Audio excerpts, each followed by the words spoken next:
Space around the Velen border system was quiet and dark. The stars looked calm, but many ships moved slowly between them. The alien coalition had sent patrols to watch this place for months. They believed nothing important would happen here. Humans lived far away, and most alien leaders thought humans were noisy but weak. Stories about human wars were common, yet few aliens believed them. Captain Loran stood on the command platform of his ship, the Talvek light cruiser. His skin was pale blue and his eyes moved in slow patterns as he watched the sensor screen. Around him, officers spoke in low voices. The patrol had been long and boring. Nothing ever crossed this border. Loran remembered the council meeting that sent him here. The elders said humans argued too much among themselves to be a threat. They said humans needed large fleets and loud shows of force. One ship alone would mean nothing. Loran agreed at the time. A soft tone broke the silence. The sensor officer raised his head. "Unknown energy spike," he said. "Location is outside normal travel lanes." Loran turned. "What kind of spike? Not sure," the officer replied. "It does not match any known drive signature." Loran felt a small chill. The screen showed a point of light growing brighter. It was not moving fast, but it was moving with purpose. Other coalition ships reported the same thing. Quiet channels suddenly filled with short questions and confused reports. "What is it?" Loran asked. "We do not know," the officer said. "It is entering real space." The point of light stretched and faded. Space bent, then relaxed. Something large appeared where nothing had been a moment before. Silence fell across the bridge. The ship was long and dark. It did not glow like most alien ships. Its surface absorbed light instead of reflecting it. Sharp lines ran along its hull, but there were no bright markings, no banners, no signs of rank or pride. It looked simple but not weak. Loran stared. He had seen many ships. This one felt different. "Scan it," he said. "We are trying," the sensor officer replied. "Readings are unclear. Power output is steady but controlled. Weapon signatures are present, but they are quiet." Quiet weapons made no sense to Loran. Weapons were meant to show strength. To hide them was strange. Another voice joined the channel. Ambassador Selleck appeared on the holo display. His long face was tight with concern. "Captain Loran, what are we seeing?" "Unknown vessel," Loran said. "Not matching any known design." Selleck watched the image. After a pause, he spoke softly. "It is human." Loran felt his chest tight. "Human here, only humans use that form of space entry," Selleck said. "Slow, controlled, and alone." "Alone," Loran repeated. "Just one ship." "Yes," Selleck said, "which is what worries me." On the Terran warship, Commander Jack Morris stood with his hands behind his back. The bridge was quiet, filled with soft light and steady displays. Every officer knew their task. No one rushed. No one shouted. Jack looked at the main screen. Alien ships filled the view, spread in a loose formation. They were many but disorganized. He could see fear in their movement even without reading their signals. "Status?" Jack asked. "All systems stable," said Lisa Grant from Tactical. "No hostile locks detected." "Engineering green," Paul Carter added. "Drive cooling complete. Power balanced." Jack nodded. He felt calm. This mission mattered, but it was not dangerous. Humans had learned patience the hard way. Old wars taught them that loud fear led to mistakes. The Terran ship held position. It did not aim weapons. It did not raise shields higher than normal travel levels. It simply waited. On the alien side, confusion grew. Smaller ships shifted position. Some moved closer, others pulled back. "Why would humans send one ship?" Loran asked Selleck. "This feels wrong." Selleck agreed. "Humans used to send fleets. This is different. Perhaps it is a test." "A test of what of us?" Selleck said. Loran ordered a full communication scan. Nothing came from the human ship. No greeting, no warning, just silence. That silence pressed on the alien crews. Many species feared quiet more than noise. Silence meant control. Minutes passed. The human ship drifted slightly, adjusting its position with small movements. Each shift was precise. It never blocked a weapon path. It never exposed a weakness. Jack watched the alien formation change. He remembered briefings about coalition behavior. Fear would push them to probe. Someone would test the human response. "We wait," Jack said. "No first move." Lisa nodded. "They always test." Back on the Talvek, a junior officer spoke without hiding his worry. "Captain, we are being scanned." Loran looked at the display. The scans were light, careful, and fast. They did not burn through systems or overload sensors. They felt like a glance, not a grab. "Can we block it?" Loran asked. "We could try," the officer said, "but it would show aggression." Loran hesitated. Selleck watched him closely. "Do nothing," Selleck said. "Let them look." Loran agreed. The scans continued for a few seconds, then stopped. The human ship learned enough and chose not to dig deeper. That choice unsettled the aliens more than a full scan would have. Hours earlier, before entering the system, Jack had reviewed human history. First contact disasters, wars started by fear. He remembered why restraint mattered. Humans were not the strongest species by size or numbers. They were strong because they learned. Every loss became a lesson. Every war changed them. Now they stood alone, not because they were reckless, but because they trusted what they had built. On the alien command net, voices grew louder. Some commanders demanded action. "We must challenge them," one said. "No ship enters our space unannounced. If it is only one, we can force it away," said another. Selleck listened. Then he spoke. "And if this one ship destroys you all?" Silence followed. Loran watched the human vessel again. He noticed something new. The ship was not pointing its strongest section at the alien fleet. It was open, confident. Fear touched him, real fear. "Perhaps we should speak," Loran said. Selleck nodded. "I will try." A formal signal went out, polite words, cautious tone. It asked the human ship to identify itself. Seconds passed. Then the human ship responded. Jack stood as the channel opened. He stepped closer to the console. "This is Commander Jack Morris of the Terran Navy," he said calmly. "This vessel is operating under lawful passage. We mean no harm." His voice was steady, not loud, not soft. Selleck listened, surprised. The translation was clear. "No hidden threat patterns." "Commander Morris," Selleck replied, "you are in coalition space. Your arrival was unexpected." "We understand," Jack said. "That is why we came openly and alone." "Alone?" Loran muttered. Selleck asked the question many feared. "Why send one ship?" Jack paused, choosing simple words. "Because one is enough to speak," he said. "And enough to listen." That answer spread through the alien fleet. Some felt relief. Others felt dread. Loran felt his old beliefs crack. This was not weakness. This was confidence. As the two sides held their positions, the system remained silent. No weapons fired. No orders shouted. And yet every alien present understood one thing clearly. The arrival of this single Terran human warship had changed everything. The alien fleet remained spread across the Velen system, but the mood had changed. After the human commander spoke, no one rushed to give orders. Ships drifted in slow patterns, careful not to look threatening. For many alien crews, this was the first time they had faced humans directly without noise or fire. Captain Loran stayed at his station, eyes fixed on the human ship. It had not moved since the exchange. Its engine stayed low, its weapons silent. Nothing about it looked aggressive, yet nothing about it looked careless either. Ambassador Selleck opened a wider channel to the coalition command net. Leaders from many species appeared as flickering shapes and translated voices. Some were calm, others sharp with fear. "They have crossed into our space without escort," one leader said.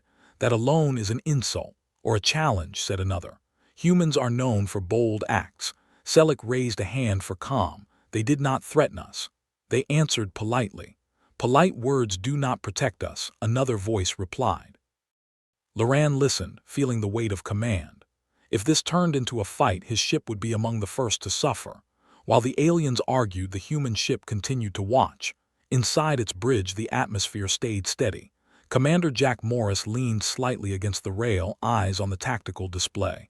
"They are unsettled," Lisa Grant said. "No locks, but many position shifts." As expected, Jack replied. "They fear what they do not understand."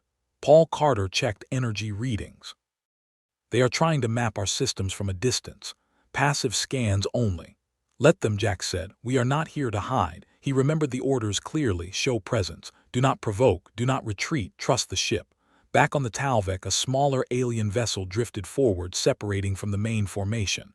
It was lightly armed, fast, and crewed by a younger species known for testing limits. "Captain, the ship Varun is moving closer," an officer warned. Loran saw it. Selleck frowned. "They should not do that," Selleck said. "But they will," Loran replied. "Fear makes fools brave." The Varun ship closed the distance.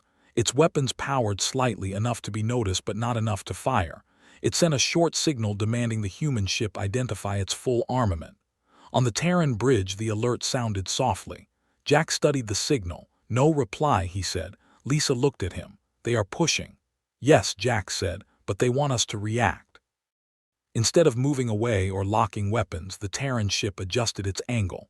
Its hull shifted, revealing part of its structure that had been hidden before. Energy levels changed, briefly rising then settling. Paul frowned. Sir, they will notice that. That is the point, Jack replied. On alien sensors, alarms flickered. The Terran ship had shown only a fraction of its internal systems, but it was enough to confuse and frighten. What was that? An alien commander demanded. Unknown system exposure, a sensor officer replied, brief and controlled. Loran felt his breath catch. That was not a threat display, it was a lesson. Selig opened the channel again. Commander Morris, one of our ships has approached too closely. Do you see this as hostile? Jack answered without delay. We see it as curiosity, nothing more. His calm tone carried weight. It removed the excuse for escalation. The Varun ship hesitated. Its crew expected anger or retreat. Instead, they faced silence and quiet confidence. Then, without warning, the Varun ship fired a short-range probe.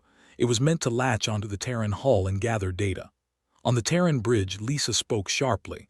Unauthorized device launch. Response, Jack said calmly. No weapons fired. No alarms screamed. A soft pulse left the Terran ship. It traveled faster than most sensors could track. It touched the Varun ship and vanished. For 1 second, nothing happened. Then the Varun ship went dark. Its engines died. Weapons powered down. Communication signals dropped to zero. The vessel drifted, helpless but intact. Shock rippled through the alien fleet. Loran stared in disbelief. No explosion, no debris, no death. What did they do? Someone whispered. Selig felt cold understanding settle in his core. They turned it off. Panic rose among several ships. Formations broke as some pulled back.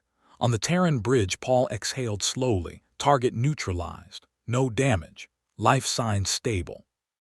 Jack nodded. Restore their basic power in 3 minutes. 3 minutes, Lisa repeated. Long enough to make the point, Jack said, short enough to show restraint.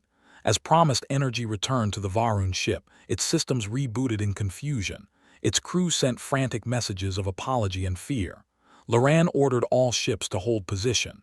Do not engage. Selig addressed the coalition. This is what humans call mercy. The word spread quickly. Fear shifted into something deeper. Respect. Many alien crews now understood that the human ship could have destroyed the Varun vessel with ease. Instead, it had chosen control. Commander Morris, Selig said carefully, your action prevented greater conflict. That was our intent, Jack replied. We came to be understood, not feared. Selig almost laughed at the irony. Hours passed. No further tests came. The alien fleet reorganized, slower now, more cautious. Leaders whispered among themselves. Loran watched the Terran ship and realized something unsettling. It had not changed posture since arrival. Every move from the humans had been planned long before the first alien spoke. Humans had already decided how this meeting would end. On the Terran bridge, Jack reviewed updated reports. Alien aggression probability dropping, Lisa said. Good, Jack replied. Paul leaned back. Hard to believe one ship did all this. Jack looked at the stars beyond the screen. One ship is never just one, he said. It carries every lesson humanity learned the hard way. In the alien command chambers, Selig prepared a formal request. Talks under neutral conditions, shared space, no weapons active. Loran approved it without argument.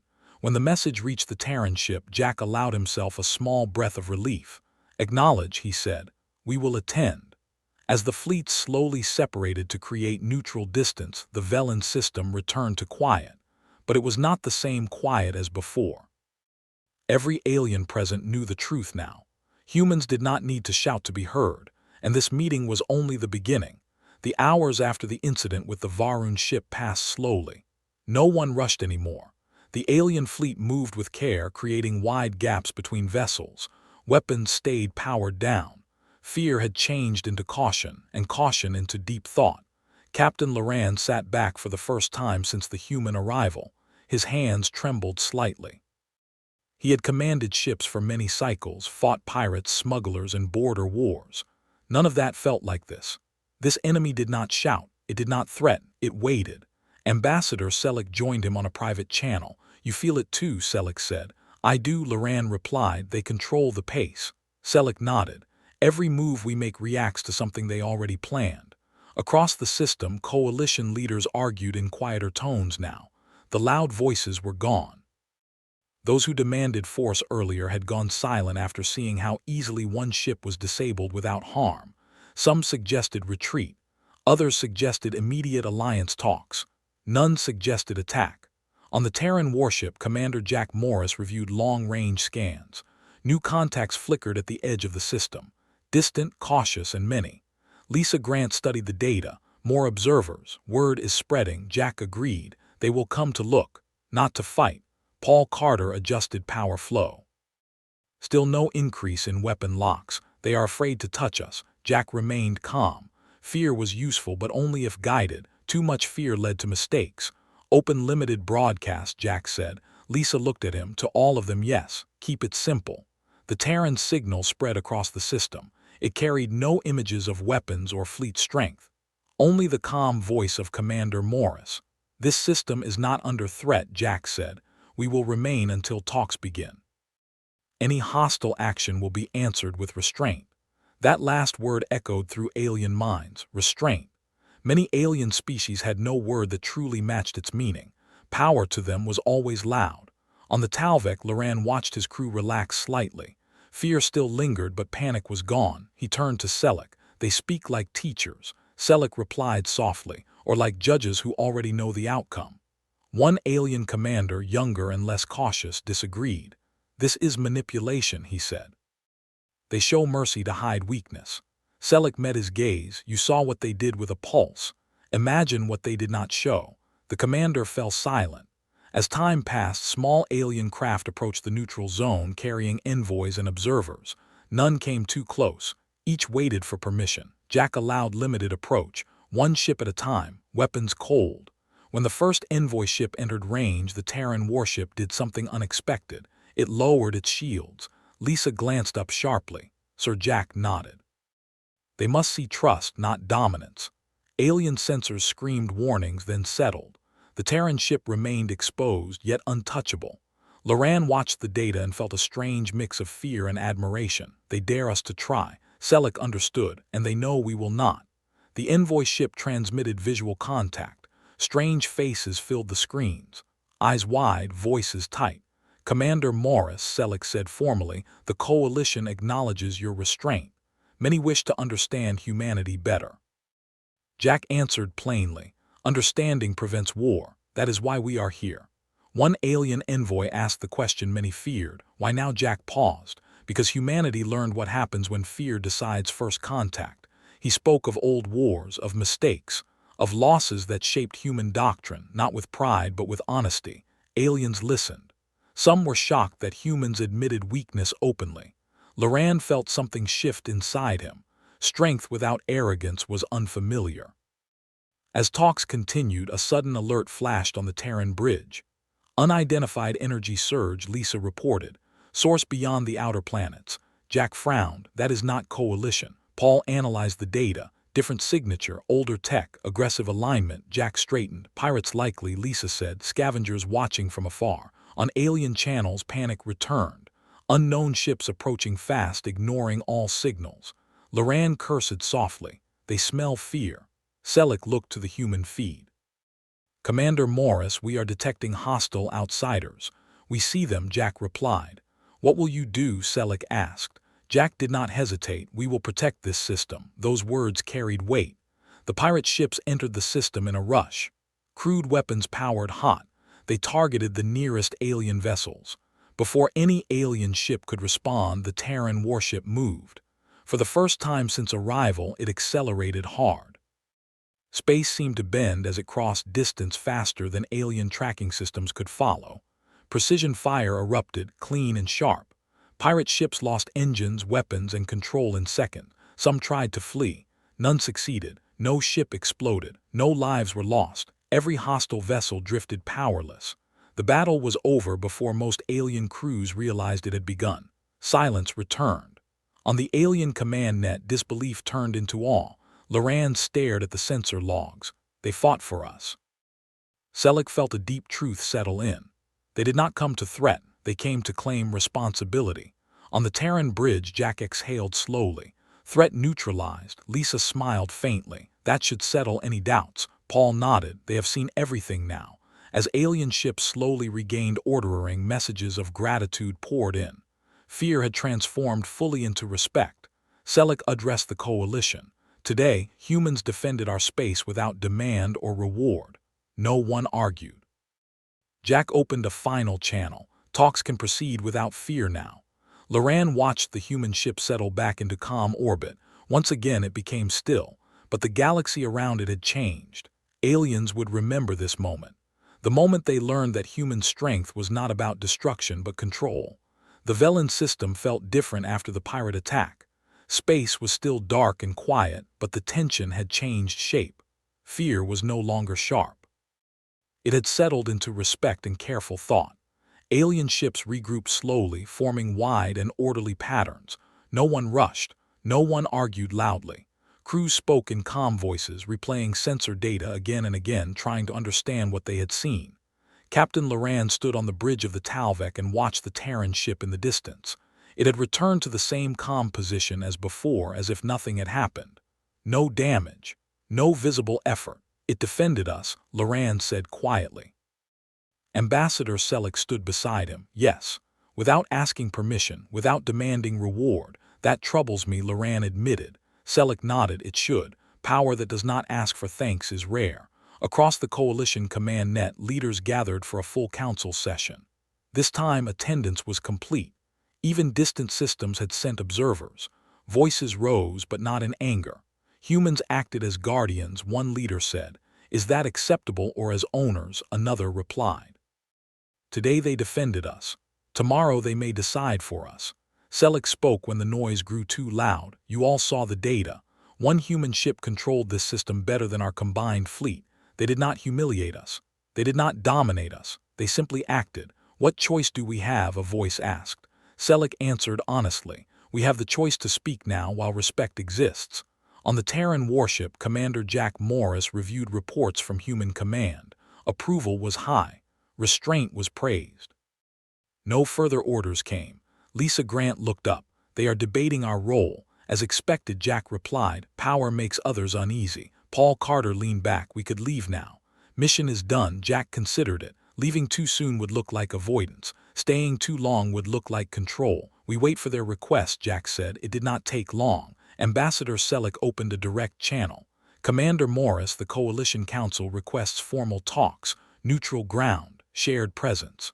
No weapons. Jack answered at once. Accepted. Preparations began across the system.